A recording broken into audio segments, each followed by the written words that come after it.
Welcome, everyone. From what I see in the room, I think all of you have been here before in previous sessions.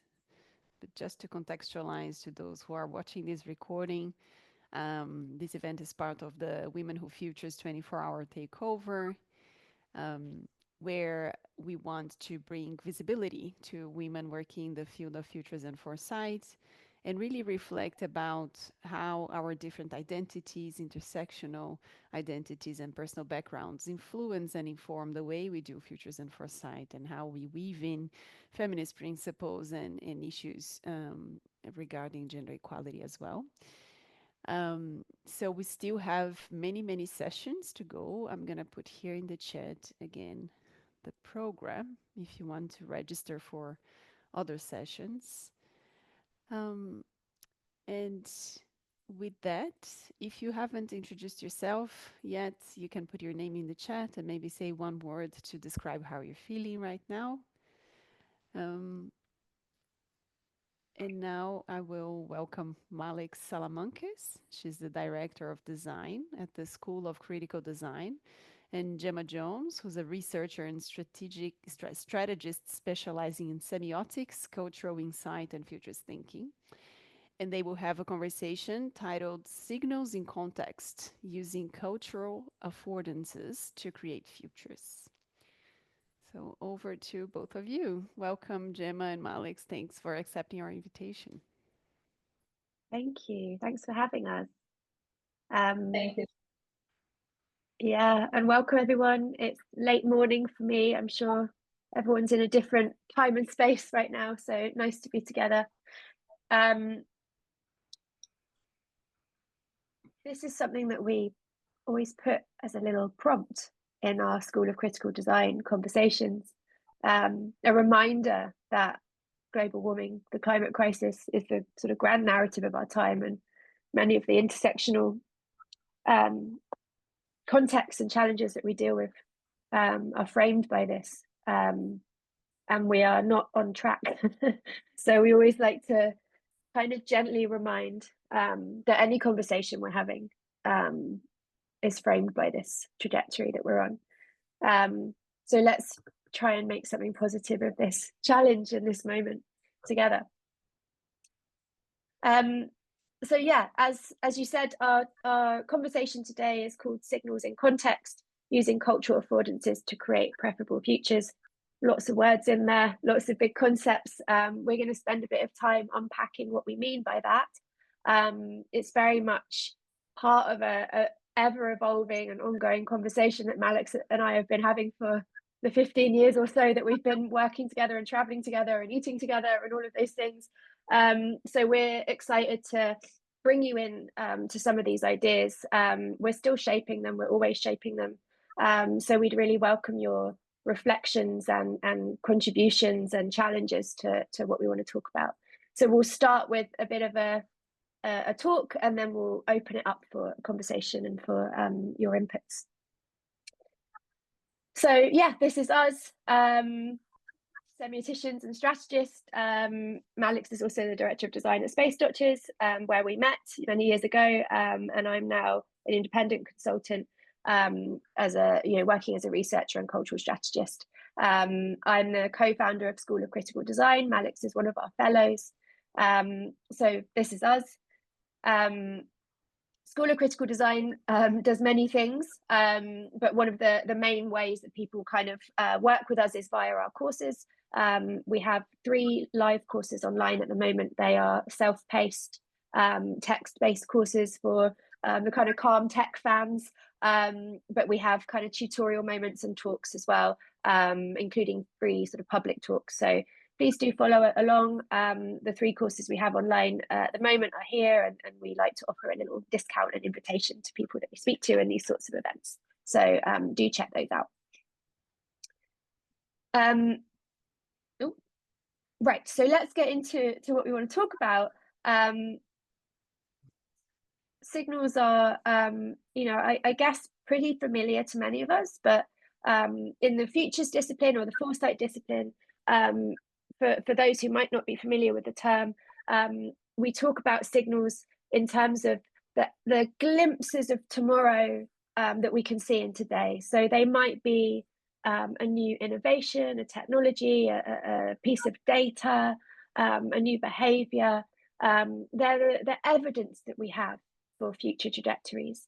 And we talk about weak signals and strong signals. So strong signals being the things that are very present and are very sort of imminent, if you like, are very available to us. And weak signals are those things that do feel more futury. So futurists will talk about signals as kind of like one of your most basic units of data that we work with when we're futuring.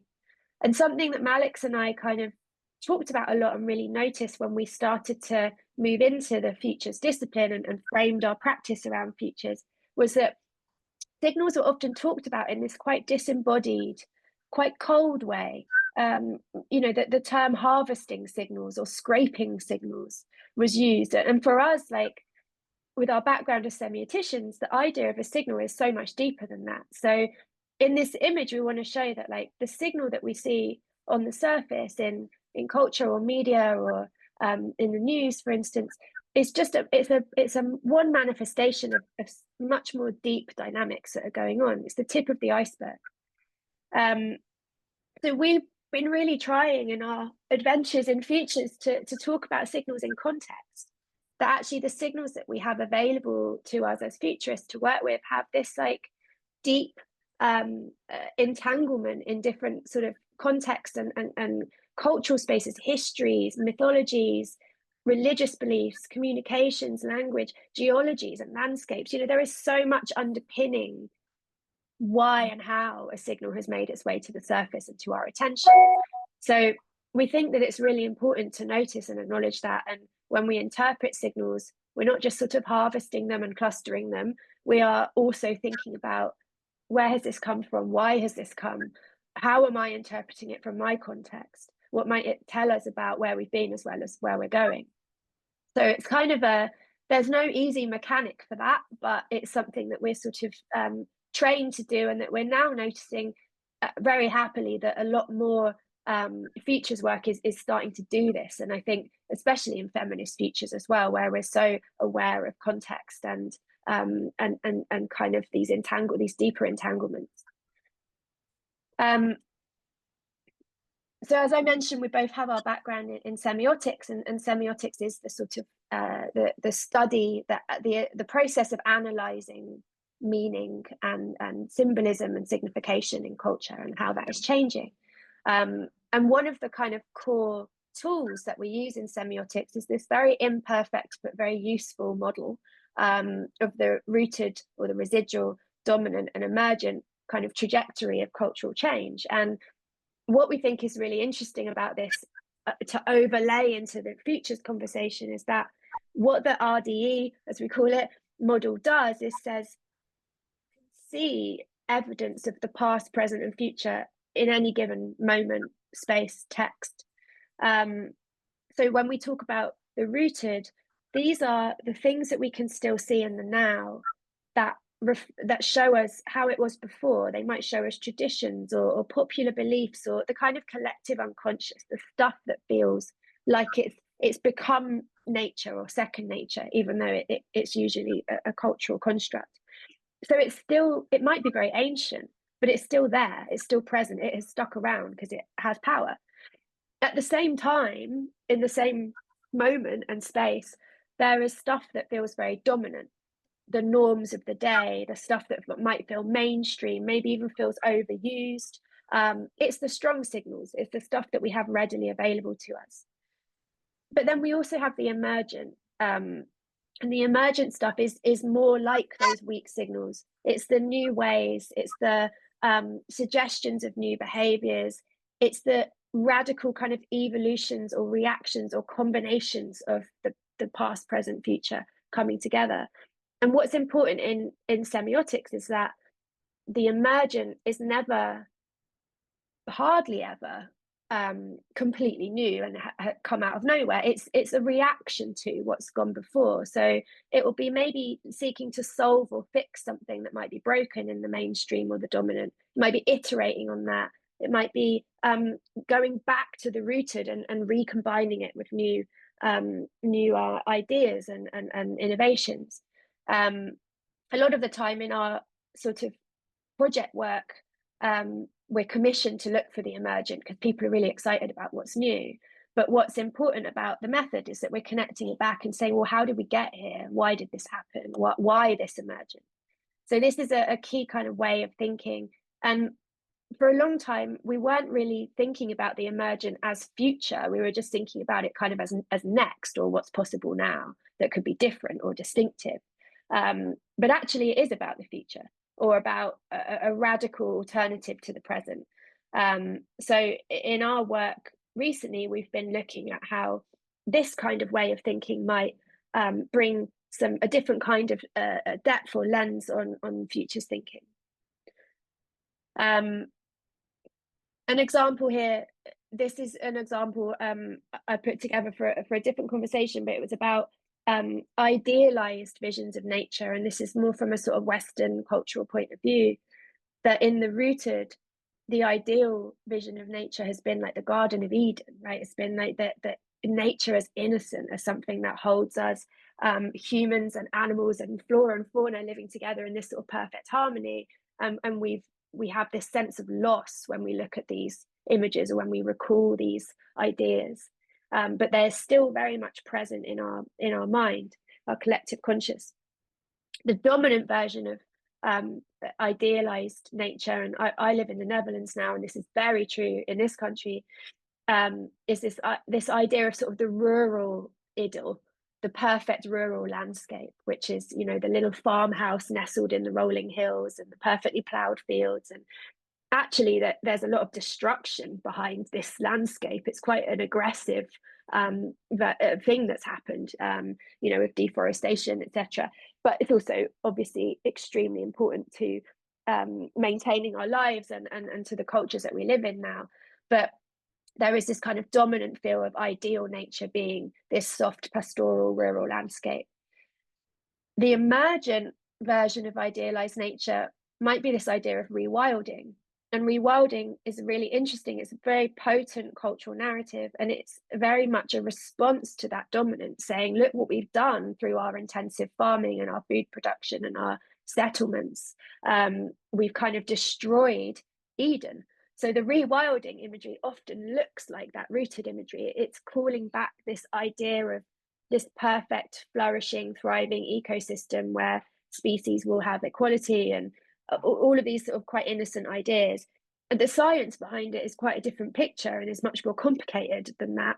But I think the point here is just that some of the emergent visions of what might be possible, preferable futures are harking back to some of these rooted ideas. That's what moves us. That's how we emotionally connect with this idea of rewilding, as a sort of solve or a reaction to this dominant space.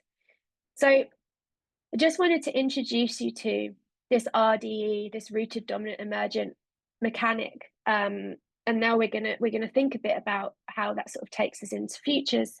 So the kind of the rest of what we want to share now, and the provocation, is sort of this way of thinking about context and evolving context. How can that shape what we do with the futures practice? And I'll hand over to Malex now to take you through that next part.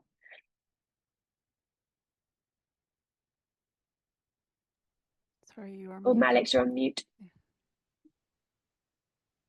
Thank you. It's really important for us to understand that, as Jem introduced us to this framework, that the variation in meaning when looking at signals doesn't necessarily lies in the signal itself, but actually in the context within it lives. So because cultural context not only influences the way we interpret signals, but actually it also affects the fact that we might even noticing these signals in the first place.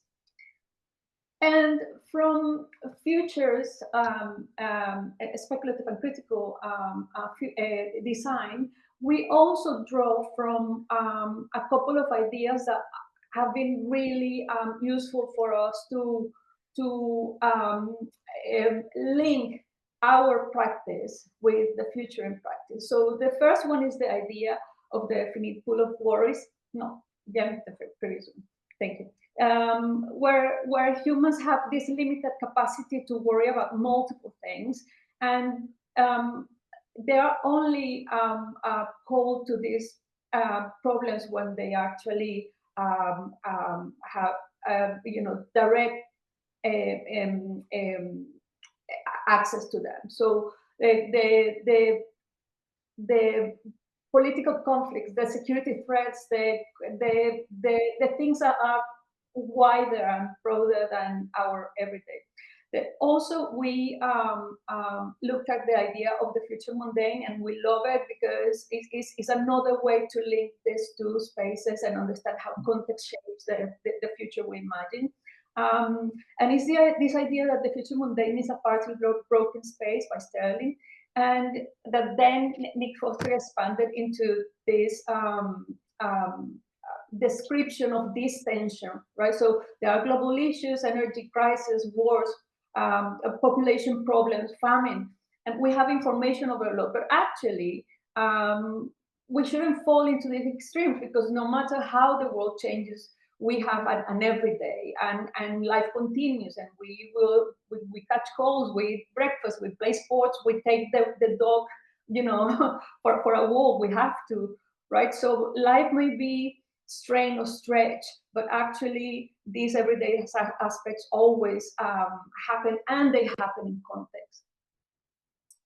So these ideas are useful to explain then how signals of change do not generate immediately a sense of urgent, but actually how they might be significant in the future, why some are significant in the future and others actually not that much. And a clear example of this is a climate crisis. So again, if you have been experiences a situation like this, when it is very easy to relate to it, but actually there are other concerns that take over.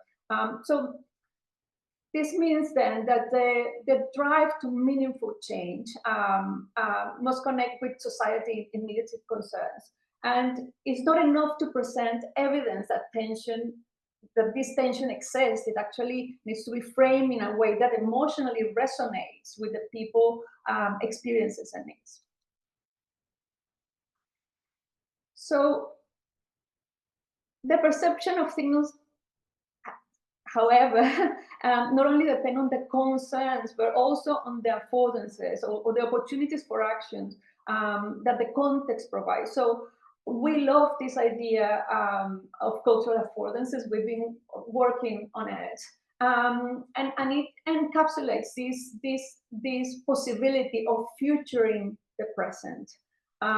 So the idea of affordance was first introduced by James Gibson, and refers to these opportunities for action that an object originally offers us. We like to think about them as resources that can also be ideas, or in this case, in the case of culture, cultural context. The idea of cultural affordances have been exploring cultural theory, not directly, but sort of like very, very closely, with for example, the Latour's actor theory, where objects, ideas, and cultural systems are forced certain actions, sort of like from certain actions, or even Tim Ingold with the concept of dwelling, where he suggests that we humans do not only see affordances, but actually we engage with them through culturally specific ways of being in the world. So affordances, we think, can also be social, cultural, technological, relational, and symbolic, and they contain what people perceive as possible or feasible at any given moment. So we have a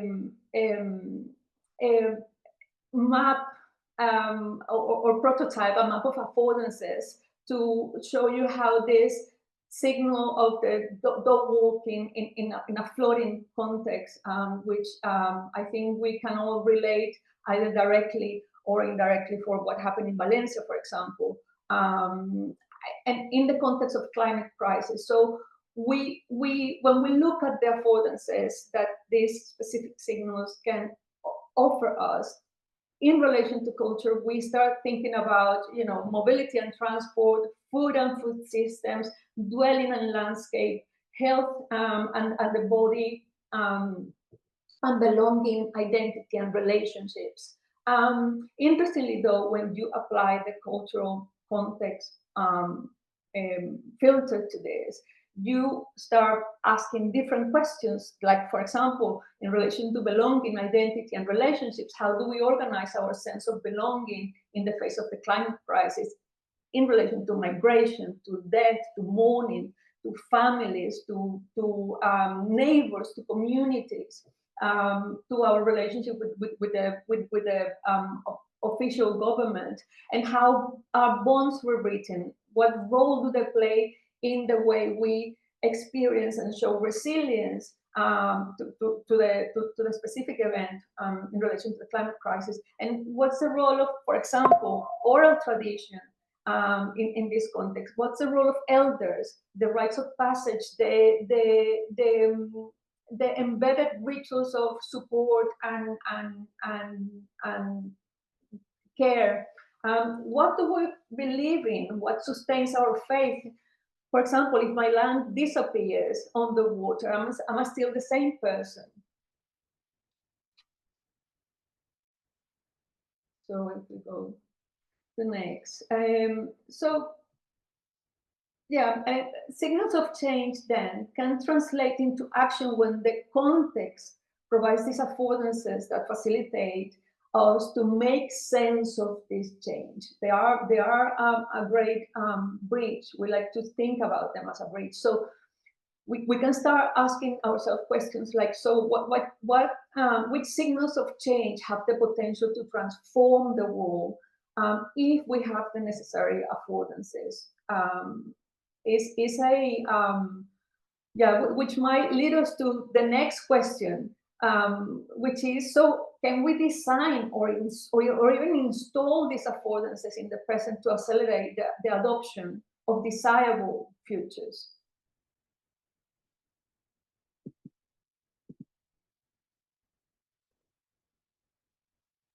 Sorry, I was on mute. Thanks, Malex.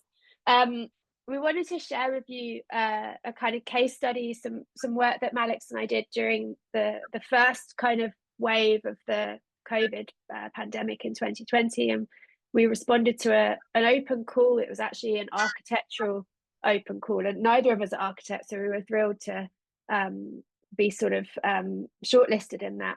But the prompt there was kind of architectural responses to the pandemic crisis, and the kind of topic that we wanted to explore was death and grieving and memorialization, because for us, it's deeply semiotic sort of territory, but for us it was, these very, very deeply rooted rituals and collective behaviors and coping mechanisms were being completely disrupted and forced into uncomfortable, unsatisfying workarounds, like funeral services via Zoom, for instance.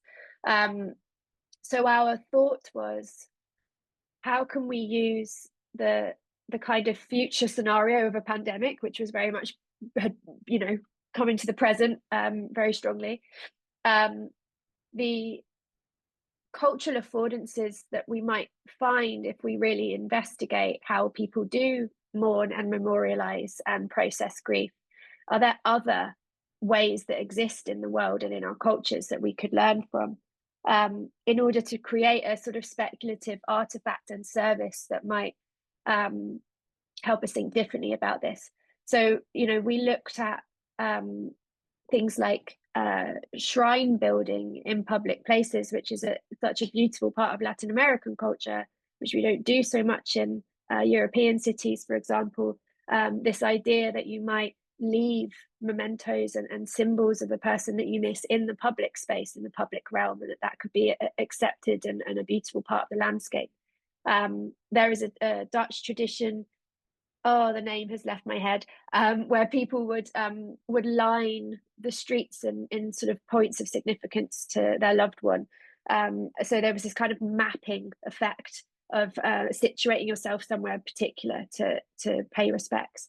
So all of these cultural affordances that were already there that we could tap into, and what we designed were these micro shrines that slot into the corners of different public spaces or rooms, and that contain a kind of fingerprint of your loved one or of yourself, and that you might be able to create over time this kind of rhizome, this map of mourning that is decentralized and distributed in a different way. So it's a future idea. It's another way. It's an alternative way to experience this ritual, but it draws on cultural affordances that are already there.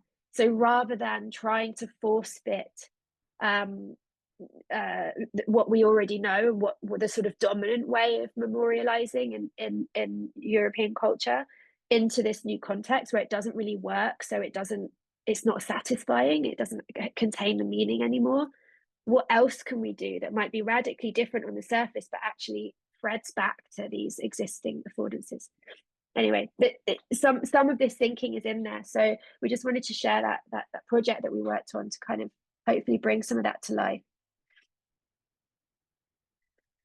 Oh, Malex, you're muted. Okay. So how can we think about cultural affordances as ways to shape futures then? So cultural affordances can unveil to us how the possible becomes thinkable. So there are many possible futures available to us, and often the ones that we even might think are most likely somehow feel unthinkable. We're living in a lot of those unthinkable moments now. But maybe if we thought about possible desirable futures, can we make those thinkable by giving us the affordances to make them happen or live them? Studying these things can show us maybe why some futures are more attainable than others. If we don't have the capacities in culture to create futures, they won't happen. So we can use this way of thinking and these methods to notice that, identify that. We can create path dependencies in innovation. So we can work backwards and say, well, if this is the preferable, desirable behavior or ritual or future that we want, how do we actually create the pathway that people can take to get there? How do we create those affordances so that it is possible? Again, revealing what's influencing risk perception and resistance to change. People are very resistant to change, particularly when we're talking about changing their culture or their deeply rooted beliefs. We know the behaviors that we need to change in order to kind of, thinking back to that climate crisis narrative, we know what those things are. We just don't, because the things that we're being asked to change in the way that we're being asked to change them is too much friction. There's too much resistance there. There are too many people trying to maintain the status quo and kind of create that counterforce. They're also about showing us who has the power to shape the future. So, the designers of our technologies, our environments, are creating and also blocking affordances that we might need to manifest these different futures. Malex, do you want to talk through some signals and cultural affordances? Yes. And everyone, like as Malex is talking through these, have a think about signals and affordances in your own context, because we want to hear from you after these, like what signals for you come to mind, what cultural affordances for you come to mind. Yeah, so we have collected a few examples of some signals we have seen that have the almost explicit cultural affordances that we can relate with. The first one is this news where microplastics have been detected in human fetuses. And when we look at the way in which, for example, plastic, the ideas of plastic in culture we can pass beyond the immediate speculations or extrapolations, like, yes, this could lead to new environmental regulations, but also thinking about what cultural, again, practices, rituals, behaviors, and objects, artifacts can this trigger. So, for example, will this activate environmental movement led by midwives? Or with this shift, will this trigger shifts in the perception of a spiritual purity, or even a classification of a kind of like a system in which, depending on what plastic density in the body, you belong to a different group or caste. Ideas, as I said before, around plastic and you know, do we relate to good plastic and bad plastic? When plastic is good and bad in relation to the body? Is silicone, for example, a good plastic? Or even, you know, lead us to ideas of how this relate to otherness, to the other. It could be related to the percentage of plastic we have in our body. So, you know, it opens a different set of questions under this cultural affordances lens. The next one is this one. Again, another piece of news in which is talking about the impact of climate change, climate crisis, in the future of the Mediterranean diet, explaining how things like olive oil or even sardines are being affected by it, not only because crops are a little bit more vulnerable to temperatures, extreme temperatures, but also, you know, again, how fish will, you know, appear or exist, or how healthy it will be for us. So when you look at this under these cultural affordances lenses, we can go beyond the extrapolations of, you know, the rise of alternative crops, the proliferation of synthetic foods, and all this that we can imagine, you know, when futuring. But actually, you know, looking at rituals, for example, the reinvention of the Mediterranean diet, because it is really close to how people in the Mediterranean coast live. You know, it's part of their everydays. Again, they have lunches. They gravitate around the practices and the costumes of cooking fish and you know, pouring olive oil. So, you know, things like how this will relate to myth, to would a new nostalgic cultural myth with emerge, in which all, you know, a whole new rituals are attached to different objects, replacing objects, like the sardinization of insects, for example. So what part of the practice, of cultural practice, can we instigate to under this cultural affordances lens in relation to this signal? And the final signal that we brought to you know, to place it in the discussion is this graph, in which we see that we see the democracy worldwide is declining, because recent data is showing that actually the world is less democratic than it was 15 years ago. For me, this was a little bit surprising, because we tend to think that you know, sort of a big traction regimes in the past, in the 1940s, the fact that they are not there anymore sort of like change the total, the global outcome, whereas in reality there are, you know, many other places in which this is emerging, raising, or even, you know, establish it. So under cultural affordance lens, we can, question ourselves about, for example, what happens when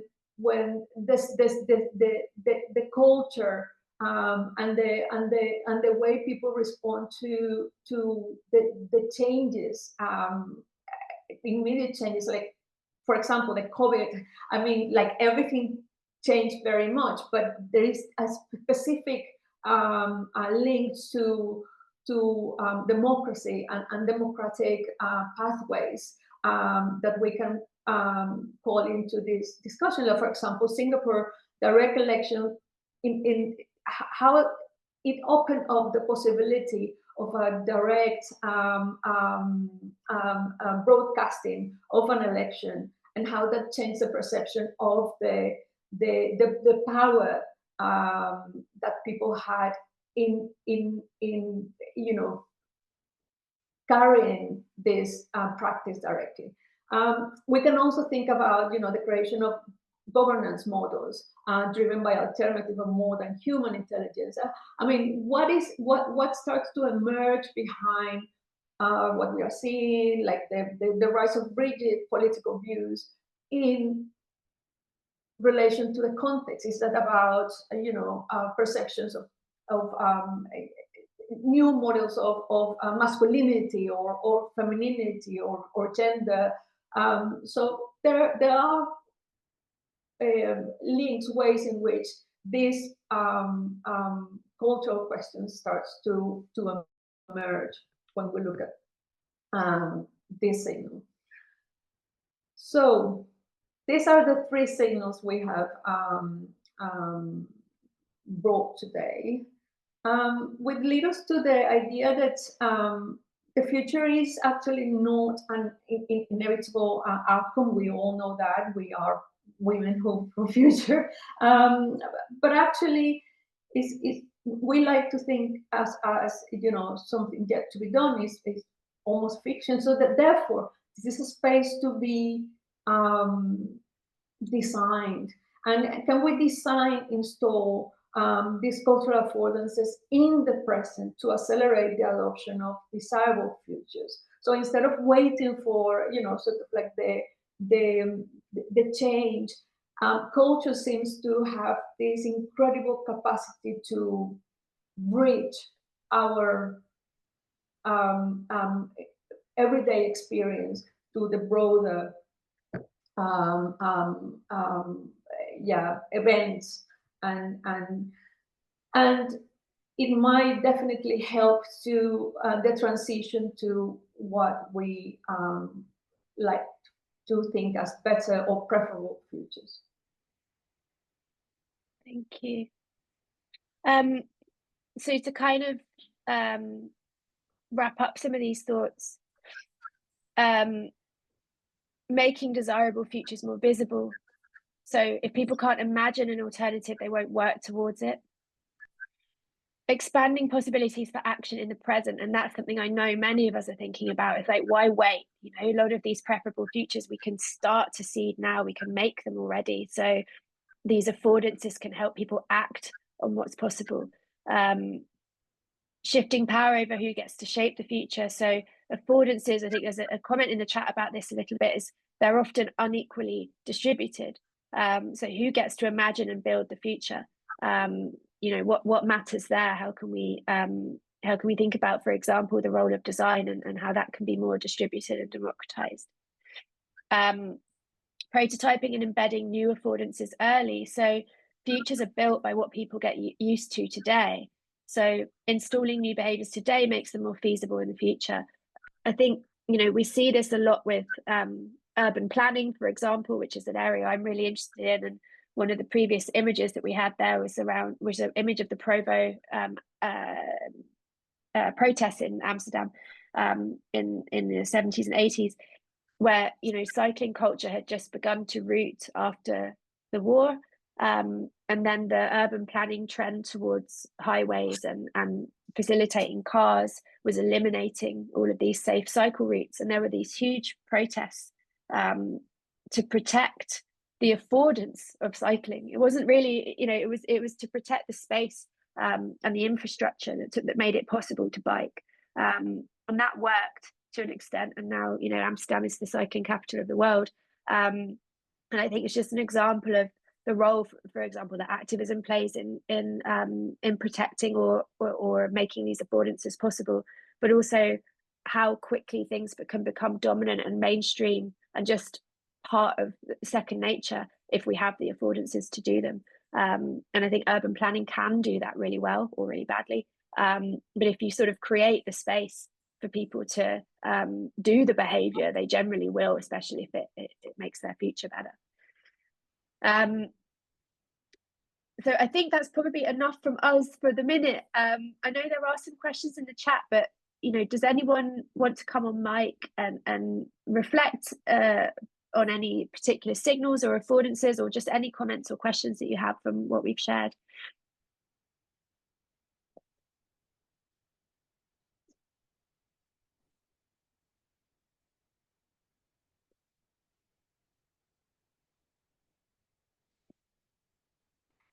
We did have some ideas in here.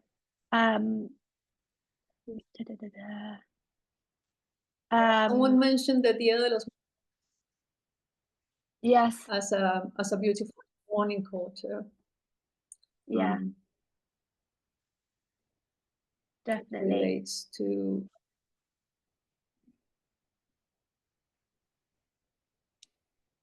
and there was a question around measurability as well, effectiveness. So this idea, the ideas that we've been sharing, you know, how do we know if the affordance has worked? I guess is the essence of that question. I think that's a massive challenge and a really interesting one. I would say ethnography can tell us a lot about, you know, the observation of how people live with these affordances, the affordances they find that maybe weren't even intentional in design. I think ethnography is really good at helping us notice those because it comes with this very generative approach. I love the idea of using ethnographic methods within speculative prototyping as well. If we create speculative prototypes that might bring some of these affordances to life, do people then respond in the way that we hope, or do they respond in a different way? I think that can be really interesting. I think behavioral science as well. I'm not an expert in behavioral science by any means, but I know that the opportunity for behavior change is a part of that model, and you know, is one of the things that can be measured and experimented with.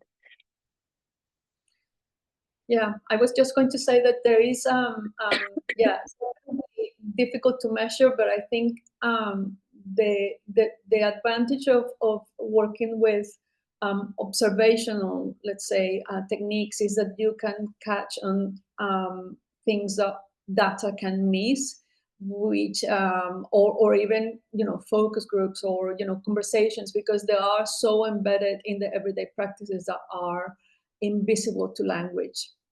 Like verbal language. So I think, yeah, we need to think about alternative ways of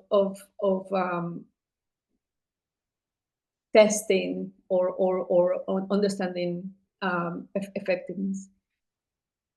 Yeah. Malex, have you read the book How Artifacts Afford? No, I'm seeing. I don't know if Elisa, you wanted to tell us a bit about that, because it sounds super interesting. I don't know if you're still there. Yes, hi. Hi. Yeah, sorry, I'll be without video. Yeah, Okay.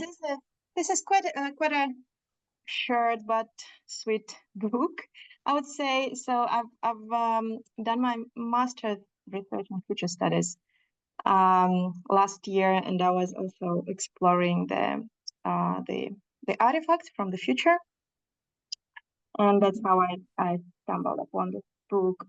So it's mainly about the material affordances and artifacts, and it explores how it doesn't well, the level of affordance is different between artifacts. So the example that was in the book, like a fence, for example, it could be like a rope that encourages us to stay away from the other side of the fence. Then it could be, you know, like a brick fence, and that could also be like an like a electrocuting fence. So the level of affordance is quite different here. And also another part of the book was about inequalities and how different how artifacts afford different things to different people. Like the example also from the book, this kind of sensor dispensers for soap and hand sanitizer. I think it's quite well-known fact already that it doesn't always work with the people with darker skin colors. So yeah, I think if we translate that to cultural affordances, I think it can also be applied here and maybe uncover some deeper things. Yeah. Yeah, I think that's a very important dimension of this, and kind of comes back to that point about who is able to create the affordances, as well as who are the affordances affording, with the affordees. But yeah, this sort of diversity of experience and how these things are designed is so important, and also back to that sort of measuring effectiveness question as well.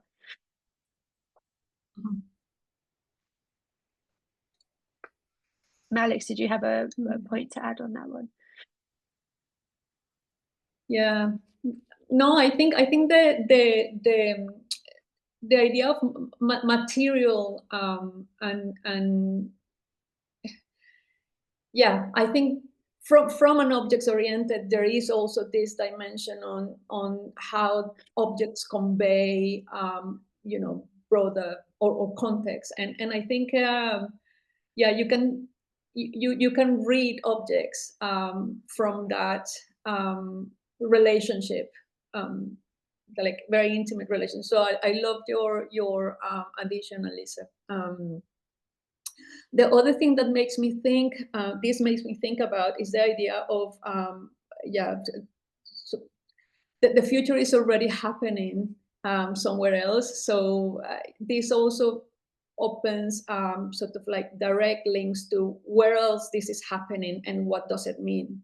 I think yeah, we used to have a really good example of you know, sort of like during COVID times, an empty shelves in the supermarkets, seen as an image of Western Europe dystopia during COVID.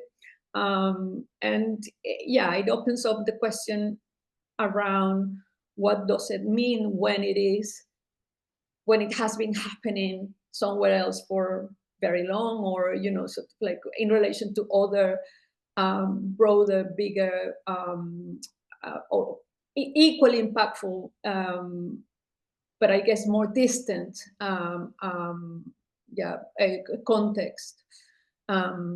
So yeah, I think I will love to continue the conversation if someone else wants to connect. I think this is an ongoing, yeah, sort of like a question and body of work.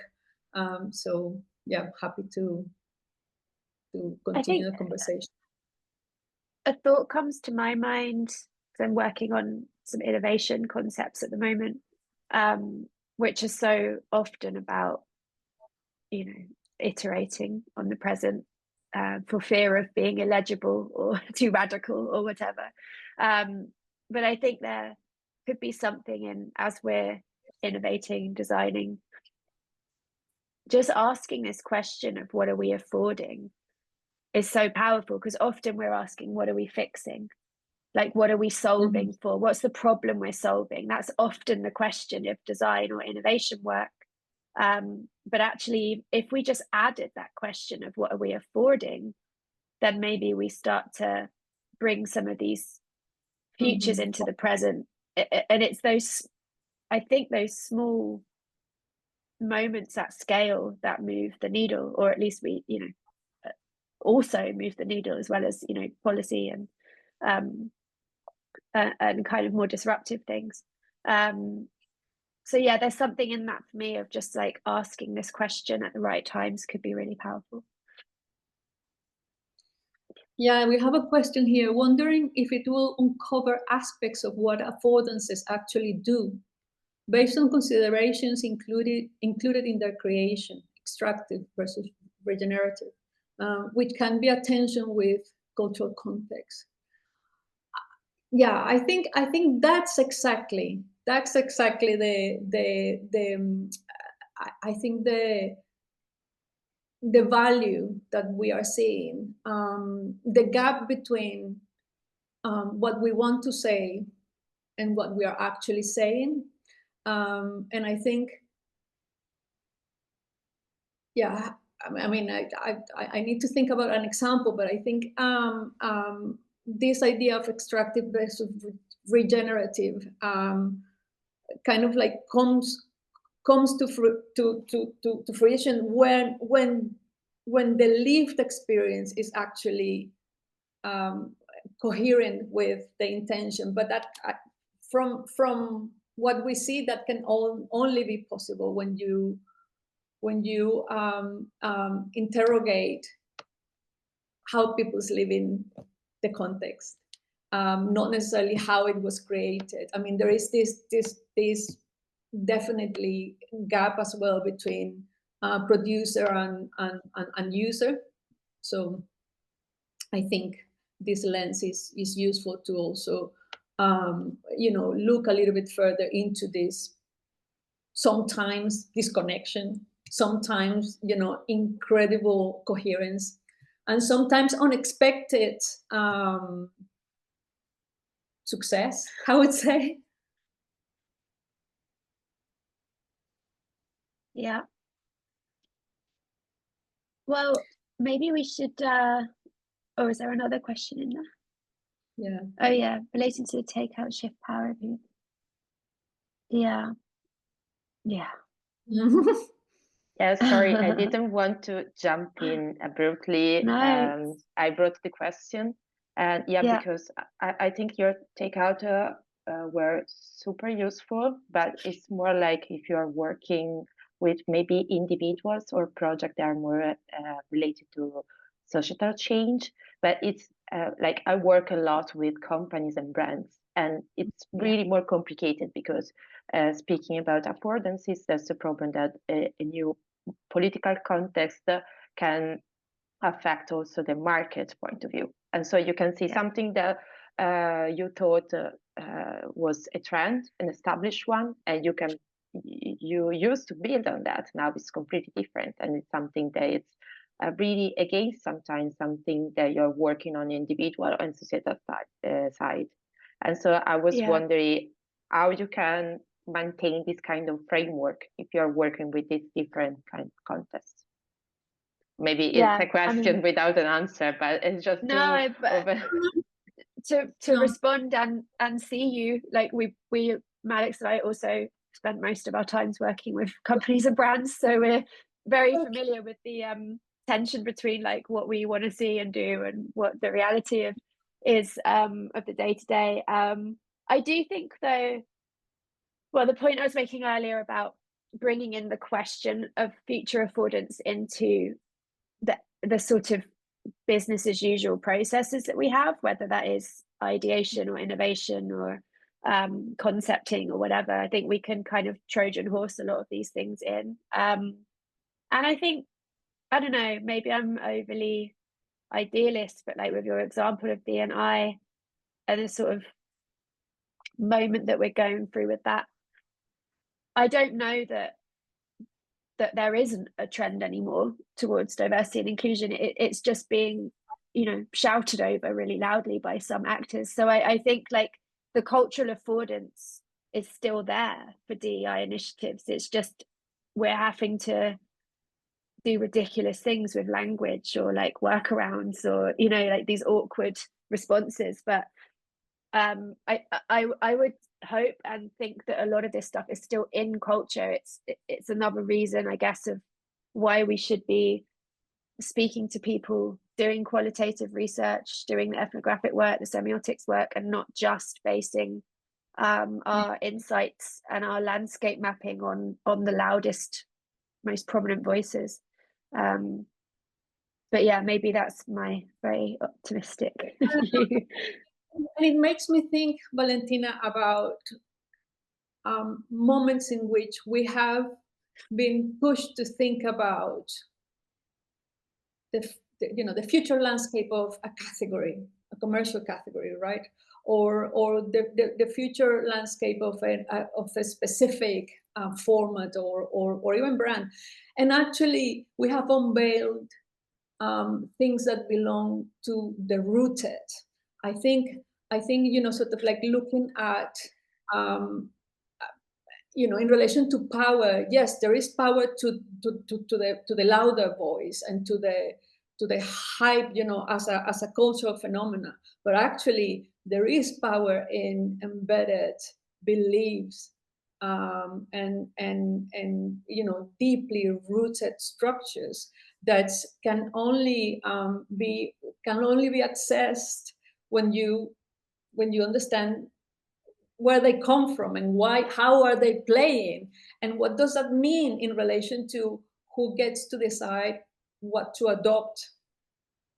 Because sometimes, again, it's beyond words. I mean, in innovation, for example, or even in, as we have said, sort of like understanding what's to come is very difficult to really understand it by asking people. But actually, when you interrogate culture, and that's our everyday, you unveil this subtle more subtle forms of power, that might be in place.